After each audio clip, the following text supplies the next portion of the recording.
Zaraagil ka socday xafiiska hantidhowrka guud ee qaranka Soomaaliland ayaa galinkii dambe maanta waxa ay baaritaano kala duwan ka bilaabeen xarunta dawladda hoose ee caasimadda Hargeysa. Baaritaanadan oo ay warbaahintu si degdeg ah uga kulantay gudaha dawladda hoose ee caasimadda Hargeysa ayaa hantidhowrka guud ee qaranka Soomaaliland waxa ay badiba albaabada u laabeen isla markaana ay qufullo waaweyn iyo qoraallo digniina ku dhashiyeen qaar ka mid ah xafiisyada dawladda hoose ee ka shaqeeyaan mas'uuliyiinta kala duwan ee dawladda hoose ee caasimadda Hargeysa. Xafiisyadaasi oo loogu talagalay in subaxda berita ay ka bilaabi doonaan baaritaano kala duwan oo la xiriira dhinaca hantida qaranka. Waxaana kormeerkan saraakiishan ka socday hantidhowrka guud ee qaranka oo aanu isku daynay inaanu ka helo warar faahfaahsan isagoo nooga warramay Cali Sheekh Maxamed Axmed oo ah agaasinka baaritaanada kala duwan ee hantidhowrka guud ee qaranka Soomaaliland oo faahfaahin kooban ka bixiyay baaritaankan iyo kormeerkan degdeg ah ee ay ku sameynayaan dawladda hoose ee caasimadda Hargeysa.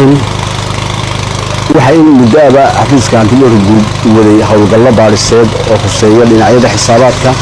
xafiisku ka shaqeeyaa oo waajibaadkiisa shaqo u yahay in xil walba u taagnaado sidii uu ilaalin lahaa hantida ummadda.